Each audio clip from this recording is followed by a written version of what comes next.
மற்றும் என் நெஞ்சில் குடியிருக்கும் என்னுடைய நண்பா நண்பிகள். வணக்கம் நண்பர்களே. என் நெஞ்சில் குடியிருக்கும் இந்த வார்த்தையை எங்கேயோ கேட்ட மாதிரி இருக்கா? வேற எங்கேயும் இல்லைங்க, நம்மளோட அன்பு தளபதி அண்ணன் விஜய் அவர்கள் ஒவ்வொரு இடத்துலையும் நம்மளை உற்சாகம் ஊட்டுற மாதிரி சொல்கிற குட்டி ஸ்டோரிக்கு கொடுக்குற இன்ட்ரடக்ஷன் தான் இது. அப்படி நமக்கு பிடிச்சவங்க சிரிப்பும் உற்சாகமும் நிரம்பிய கதைகளை சொல்லும்போது அது நமக்கு ஒரு உத்வேகத்தையும் ஒரு தனி நம்பிக்கையையும் கொடுக்கும். அப்படி விஜய் அவர்கள் கூறிய குட்டி ஸ்டோரியோட தொகுப்பை தான் நாம் இந்த காணொலியில் பார்க்க போகிறோம். இந்த வீடியோ உங்களுக்கு பிடிச்சிருந்ததுன்னா மறக்காமல் நம்ம சேனலை சப்ஸ்கிரைப் பண்ணிக்கோங்க. வாங்க இப்போ நம்ம கதைக்குள்ளே போகலாம். லியோ படத்தோட வெற்றி விழா கொண்டாட்டத்தில் வெற்றி என்னங்கிறதுக்கான தளபதி விஜய் அவர்கள் சொன்ன கதை தான் இது. 2 பேர் காட்டுக்கு வேட்டையாட போனாங்களாம். ஒருத்தன் முயலை வேட்டையாட குறி வச்சு அந்த முயலை வேட்டையும் ஆடிட்டான். இன்னொருத்தன் யானைய குறி வச்சான். ஆனா அவனால யானைய வீழ்த்த முடியல. அவனுக்கு தோல்விதான் கிடைச்சது. அவங்க 2 பேரும் திருப்பி ஊருக்கு வந்தாங்க. எல்லாரும் முயலை வேட்டையாடினவனை வெற்றி பெற்றவன்னு நினைச்சு கொண்டாட ஆரம்பிச்சாங்க. ஆனா உண்மையாலுமே வெற்றி அடைஞ்சது யாரு? தன்னோட இலக்கா யானைய குறி வச்சவன் தான் அப்படின்னு தன்னோட கதையை முடிச்சாரு. இதுல இருந்து நமக்கு அவர் சொல்ல வர்றது என்னன்னா, இலக்கு பெருசா இருக்கணும். அப்படி பெரிய இலக்கை நம்ம நோக்கி நடந்து தோல்வியே அடைஞ்சாலும் அது வெற்றி தான் அப்படின்னு இந்த கதை மூலமா நமக்கு சொல்ல வராரு. அடுத்ததா வாரிசு பட இசை வெளியீட்டு விழாவில் கூறிய அன்பை பற்றிய கதை தான் இது. ஒரு குடும்பத்துல அப்பா, அம்மா, அண்ணன், தங்கச்சின்னு 4 பேர் இருந்தாங்க. அப்பா வீட்டுக்கு வரும்போது டெய்லியும் குழந்தைகளுக்கு சாக்லேட் வாங்கிட்டு வருவாரு. தங்கச்சி அந்த சாக்லேட்டை உடனே சாப்பிட்டுரும். ஆனா அண்ணன் அடுத்த நாள் பள்ளிக்கு எடுத்துட்டு போகணும்னு அந்த சாக்லேட்டை யாருக்கும் தெரியாம ஒளிச்சு வைப்பான். ஆனா அந்த சாக்லேட்டை அந்த தங்கச்சி பாப்பா எடுத்து சாப்பிட்டுரும். ஒரு நாள் அந்த பாப்பா தன்னோட அண்ணன் கிட்ட வந்து அன்புனா என்னன்னா அப்படின்னு கேட்டிருக்கு. அதுக்கு அந்த அண்ணன் சொன்ன பதில் தான் ஹைலைட்டு. நீ நான் வைக்கிற இடத்துல இருந்து சாக்லேட்டை எடுத்துருவேன்னு தெரிஞ்சும் தினமும் நான் அதே இடத்துல வைக்கிறேன் பத்தியா, அதுதான் பாப்பா அன்புன்னு அன்பை பத்தி தன்னோட தங்கச்சிக்கு அண்ணன் சொல்லி கொடுத்தாரு. இந்த உலகத்தையே ஜெயிக்கக்கூடிய ஒரே ஆயுதம் அன்புதான் அப்படிங்கறத சொல்லி இந்த குட்டி ஸ்டோரிய தளபதி விஜய் அவர்கள் அந்த இசை வெளியீட்டு விழாவில் முடிச்சாரு. இந்த கதையை பிகில் படத்தோட இசை வெளியீட்டு விழாவில் தளபதி விஜய் அவர்கள் சொன்னாரு. ஒரு முறை எம்ஜிஆர் பிரச்சாரத்திற்காக போய்கிட்டு இருந்தாராம். அப்போ அவர் கூட ஒரு அமைச்சரும் போயிருக்காரு. எம்ஜிஆரை சந்தோஷப்படுத்தணும்னு நினைச்ச அந்த அமைச்சர் வழி நெடுக்க கலைஞரை திட்டிக்கிட்டே வந்தாராம். ஒரு கட்டத்துக்கு மேல பொறுக்க முடியாத எம்ஜிஆர் அந்த அமைச்சர்கிட்ட, எனக்கும் அவருக்கும் 1000 பிரச்சனைகள் இருக்கலாம், ஆனா அவர் எவ்வளவு பெரிய தலைவர், நீங்க எப்படி அவரை இவ்வளவு கேவலமா பேசலான்னு அந்த அமைச்சரை கண்டிச்சு பாதி வழியிலேயே இறக்கி விட்டுட்டு போயிட்டாராம். ஒரு சிறந்த தலைவனுக்கு இருக்க வேண்டிய பண்பா இததான் விஜய் எடுத்து கட்டுறாரு. அது நமக்கும் தாங்க பொருந்தும். எதிரியா இருந்தா கூட மதிக்கணும். அதே இசை வெளியீட்டு விழாவுல தளபதி இன்னொரு குட்டி கதையையும் சொன்னாரு. அந்த கதை என்னன்னா, ஒரு இளைஞன் பூக்கடையில வேலை பார்த்துக்கிட்டு இருந்தானா. திடீர்னு அவனை அந்த வேலையில இருந்து விலக்கிட்டாங்க. அதுக்கப்புறம் அவன் ஒரு பட்டாசு கடைக்கு வேலைக்கு போயிருக்கான்.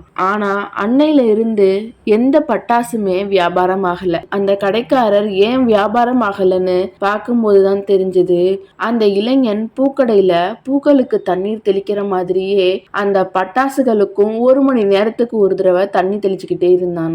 இதுல இருந்து என்ன நம்ம கத்துக்கிறோம்னா, யார் யாருக்கு என்ன வேலைங்கிறத அவங்களோட திறமையோட அடிப்படையில தெரிஞ்சுக்கிட்டு தான் கொடுக்கணும். அப்படி கொடுக்கலன்னா என்ன நடக்குங்கிறத தான் இந்த கதை சொல்லுது. இதை தாங்க திருவள்ளுவரும் ஒரு திருக்குறள்ல சொல்லியிருக்காரு.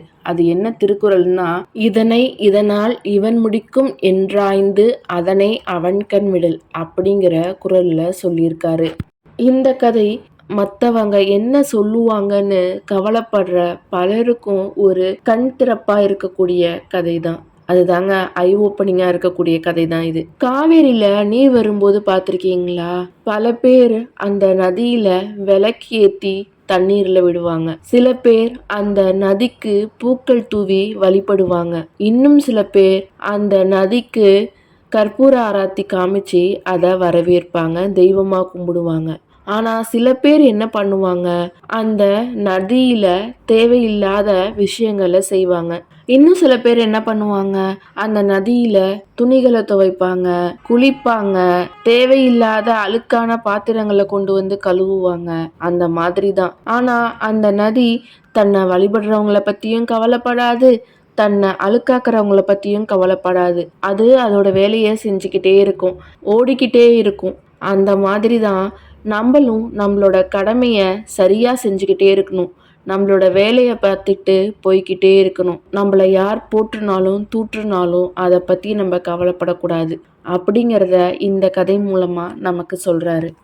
இந்த கதை சர்க்கார் இசை வெளியீட்டு விழாவில் தளபதி கூறிய கதை தான். மன்னர் ஒருத்தர் தன்னோட படைகளோட ஒரு ஊர்ல இருந்து இன்னொரு ஊருக்கு போய்கிட்டு இருந்தாரு. வழியில ஓய்வெடுக்கிறதுக்காக ஒரு இடத்துல நிறுத்தினாங்க.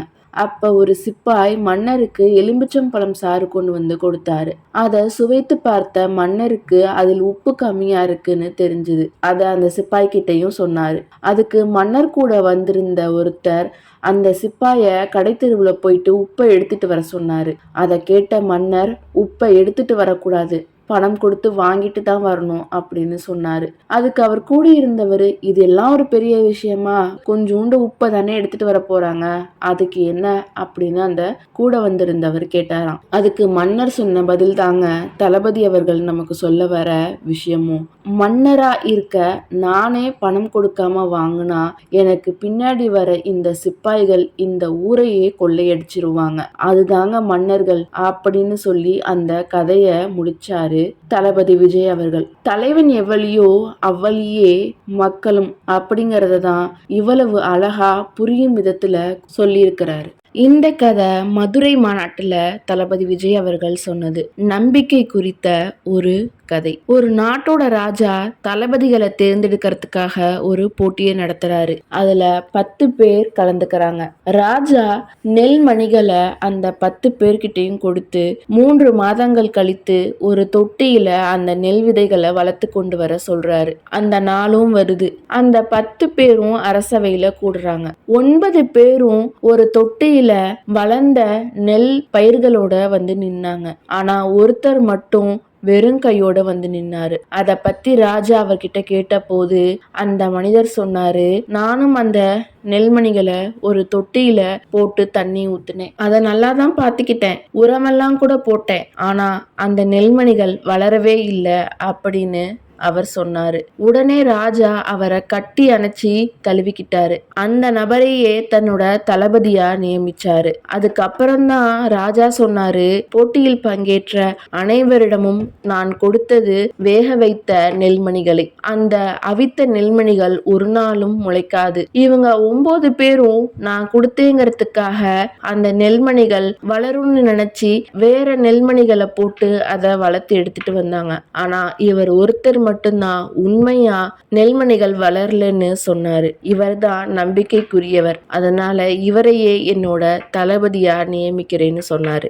நம்பிக்கை தாங்க எல்லா விஷயத்திலயுமே ஆதாரம். அது அரசியலா இருந்தாலும் சரி, உறவா இருந்தாலும் சரி, எதுவா இருந்தாலும் சரி, நம்பிக்கை மட்டுமே ஆதாரம். இந்த கதை மெர்சல் படத்தோட இசை வெளியீட்டு விழாவில் விஜய் சொன்னது. ஒருத்தர் என்ன வேலை செய்யறாங்கிறது முக்கியம் இல்ல, அதை எப்படி செய்யறாங்கிறது தான் முக்கியம் அப்படிங்கிறதுக்கான கதை தான் இது. டாக்டர் ஒருத்தர் காரை சர்வீஸ் செய்யறதுக்காக மெக்கானிக் கிட்ட கொண்டு போயிருந்தாரு. அப்போ மெக்கானிக் டாக்டரை பார்த்து, நீங்களும் மனித உயிர்களுக்கு பிரச்சனை வந்தா ஆபரேஷன் செய்யறீங்க, அது போலத்தானே நாங்களும் கார்களுக்கு பிரச்சனை வந்தா சரி செய்யறோம், ஏன் மக்கள் உங்களை மட்டும் புகழ்ந்து பேசுறாங்க அப்படின்னு கேட்டாரு. அதுக்கு அந்த டாக்டர் கொஞ்ச நேரம் யோசிச்சுட்டு, நான் ஆபரேஷன் செய்யறது போல நீயும் கார் ஓடிக்கிட்டே இருக்கும்போது அதை சரி செய்ய முடியுமா அப்படின்னு கேட்டாரு. அதுக்கு அந்த மெக்கானிக் ஒண்ணுமே பதில் சொல்லல. அப்படிதாங்க நம்ம எல்லாரும் ஒரே வேலையை தான் செய்யறோம், ஆனா அதை எப்படி எந்த நேரத்துல செய்யறோங்கிறது தான் முக்கியம். அதை தான் இந்த கதை சொல்லுது.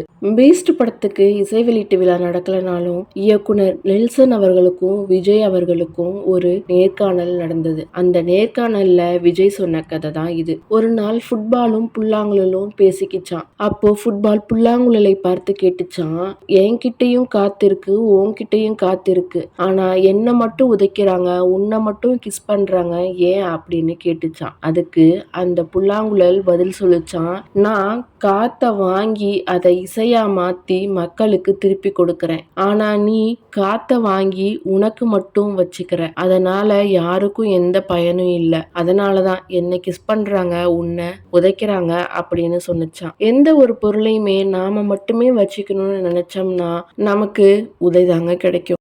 தளபதி சொன்ன இந்த கதைகளில் உங்களுக்கு ரொம்ப பிடிச்ச கதை என்னன்னு மறக்காம கமெண்ட்ல சொல்லுங்க. நம்ம சேனலை சப்ஸ்கிரைப் பண்ணிக்கோங்க. இந்த வீடியோவை உங்கள் ஃப்ரெண்ட்ஸ் கூட ஷேர் பண்ணிக்கோங்க. நன்றி.